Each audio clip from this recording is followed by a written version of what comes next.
Good sa inyo lahat mga master. Ano yun, nandito kami sa Taytay, sa may C6. Dito kami kay Mang Nolan Inasal mga master. Kasama ko si The Big Show. Yan o. Nakita nyo naman mga master kung gaano kalaki yung chicken nila rito. Mas malaki pa sa mukha ako eh. Mga master, ang gaganda dito eh, mura yung paninda nila rito. Tsaka underize natin, no? Okay, sabi ni ate, underize ba? Underize na. Nakita mo, underize yan. Mga master, sa Inasal siyempre may mga sauce sila.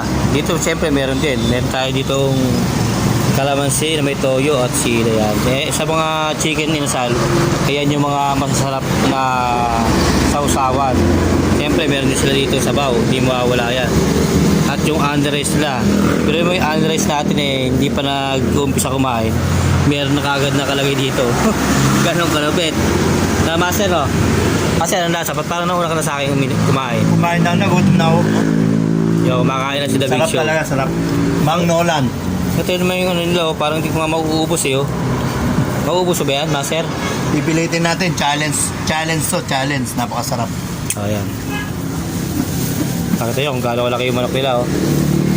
Oh. Manok pa lang. Manok na talaga.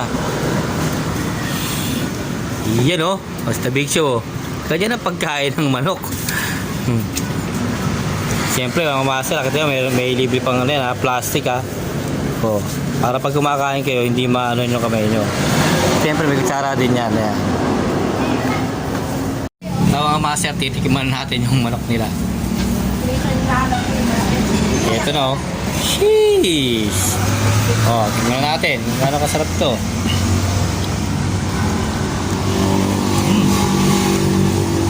Sabi, ang sarap mga master, kaling lambot. Ang ba, kaling.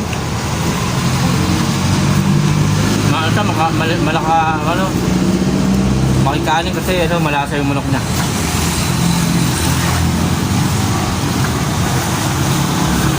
Sarap dito sa mga master, ha. Mang Nolan Inasal.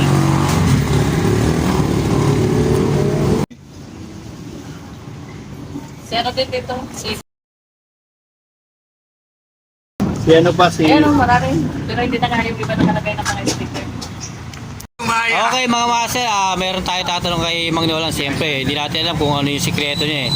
Ngayon, tatanong natin kung ano yung sikreto niya, bakit ang sarap ng manok nila. Tsaka, ang laki talaga ng manok nila rito mga master. Kaya try nyo rito, ha. Ito, tanong natin kay Mang Nolan muna. Mang Nolan, meron na akong katanungan, no.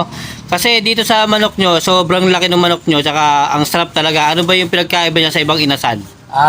Ano pagpakaiba ko dyan sa ibang inasal dito, sa mga katabi ko, talagang magkakaiba kami kasi kanya-kanyang panlasa. Kanya-kanya po kaming ingredients. Kaya nang masasabi ko sa inyo, pumunta po kayo dito, tikman nyo ang aking produkto. Hindi ko naman po masasabi yung aking mga katabi na hindi masarap. Pero kayo na po ang maghusga sa kanila kung kayo makakatikim. Kaya kung matikman mo sila, tapos matikman nyo ako kung sino mas masarap, bahala na kayo bumalik dito sa akin. Yun lang po ang masasabi ko at sana tangkilikin nyo ang aking produkto kasi ito talaga sarili kong timpla ito, wala po kung sino man nakakaalam dito, pati mga tao ako kilala paano po ginawa ito. Kumbaga sikreto ko to sa buhay ko para kumbaga papapasarap ko yung ating mga customer. Maraming salamat po. Ayun, mga master, follow na rin natin yung page ni Mang Nolan, no. Ayun nga pala yung page niya, Mang Nolan Chicken Inasal. Ayan. Okay, maraming salamat mga master. Tutuloy na lang kami kay pupunta kami kay Papa Tix.